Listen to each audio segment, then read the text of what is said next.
The small park at the edge of town was nearly empty that afternoon, except for an old wooden bench near the duck pond where a man sat alone, motionless, staring at the ground.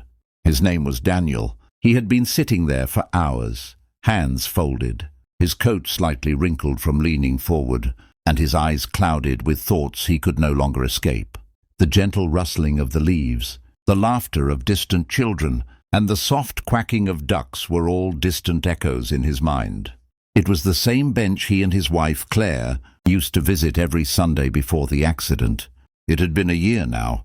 But time had not healed Daniel's heart. It had only made the silence louder. Every afternoon after work he came here. Sometimes he brought flowers. Sometimes he brought the book she never finished. But today he brought nothing. He only brought his sorrow, heavy and wordless. People passed by him. Some smiled politely. Some looked away, and others whispered quietly, wondering why he sat there every day for so long. The truth was simple. Daniel wasn't just sitting. He was waiting for something he couldn't name. Maybe a sign, maybe peace, maybe her. The sun began to dip low, painting the sky in golden hues. Families packed up picnic blankets. Children gathered their toys, and the air grew cooler. Still, Daniel remained. He remembered her laughter, the way she used to rest her head on his shoulder right on that bench, watching ducks glide across the pond. She used to say, "This place feels like forever, doesn't it?" And he'd laugh, replying, "Forever sounds perfect if it's with you." But forever had ended too soon. The accident had taken her instantly, leaving him with memories that hurt more than any wound. As he sat there, lost in thoughts, a little boy wandered over from the playground, clutching a small blue toy car in his hand. He couldn't have been more than 5. His bright eyes were full of curiosity and innocence. He stopped a few feet away from Daniel and just stared for a moment. Daniel noticed him and managed a weak smile. The boy tilted his head and asked softly, "Mister, are you waiting for someone?" Daniel chuckled faintly, trying to sound normal. "I guess you could say that," he replied. The boy shuffled his feet, then asked with genuine wonder, "Are you waiting for my mom?" The question caught Daniel completely off guard. For a second he couldn't speak. The boy's words pierced through the fog his heart like sunlight through clouds. Daniel blinked, and suddenly, for the first time in months, he felt something other than pain. He didn't even know the boy's mother.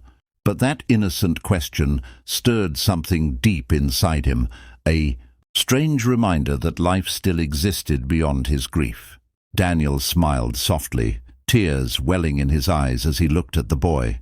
"No, kiddo," he whispered, voice trembling. "I'm waiting for someone I loved very much." The boy nodded, as if he understood. "My mom says people who wait for someone they love are the bravest," the boy said innocently.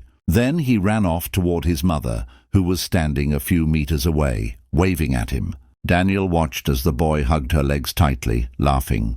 Something in that simple scene cracked open the shell around Daniel's heart. It reminded him of the warmth he used to have, the laughter, the comfort, the joy. For the first time in months he stood up. The bench creaked as he rose, feeling the weight of both sorrow and release.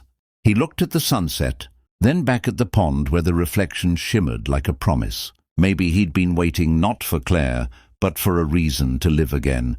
That night, Daniel went home and looked through old photo albums. He didn't cry this time. He smiled. He realized that waiting for Claire didn't mean sitting on that bench forever. It meant carrying her memory forward with love, not with pain.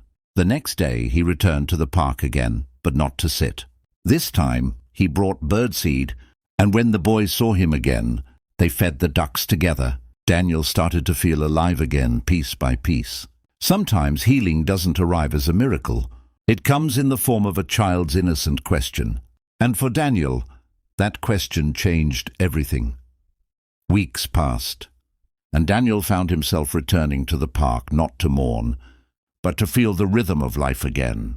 He'd smile at joggers, wave at children, and talk to the elderly man who fed pigeons every morning. The little boy, whose name he now knew was Noah, had become his small companion.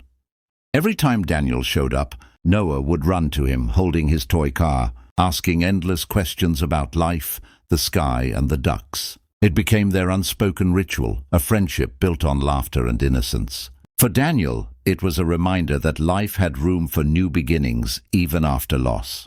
He began to notice colors again, the blue of the sky, the green of the leaves, and the gold of sunlight dancing on water. These were the same things he once shared with Claire. But now they carried a new meaning. Instead of feeling her absence, he started to feel her presence in everything beautiful around him. One afternoon, Noah's mother approached Daniel. She was a gentle woman in her early 30s, carrying an air of quiet kindness. "You must be the man Noah talks about every day," she said with a soft smile. Daniel laughed, slightly embarrassed. "I hope that's a good thing," she nodded. "He says you're his friend, who waits for the stars." Daniel's heart skipped a beat. "The stars?" he asked. She smiled. "He told me you said you wait for someone who shines from above." Daniel's throat tightened. He didn't even remember saying that, but maybe he had. One of those evenings when Noah had asked where his wife was. He had pointed to the sky and said, "Up there, where the brightest star is." Now, hearing it back, he felt warmth fill his heart. The three of them began to talk often. Sometimes they shared coffee, sometimes just stories about their days. Slowly, Daniel realized that the world was giving him a second chance, not to replace what he lost, but to rediscover what it means to love life again. He started volunteering at a local community center, helping kids with reading.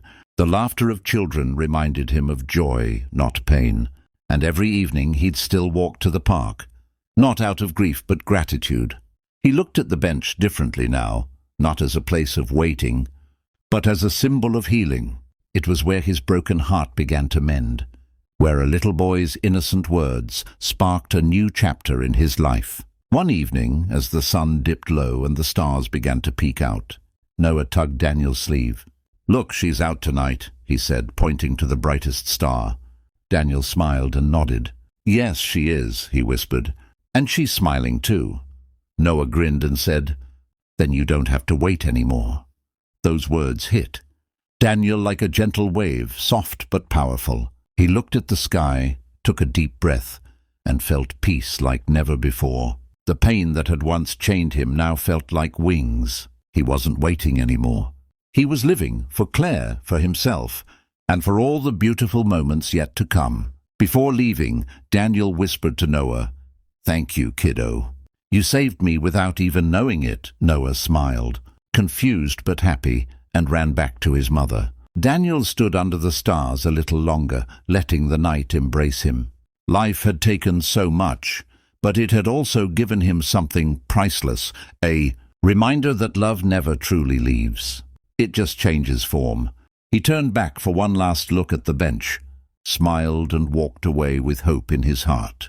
If this story touched your soul, remember, sometimes healing begins with the smallest act of kindness. And love has a way of returning when you least expect it. Never stop believing in new beginnings.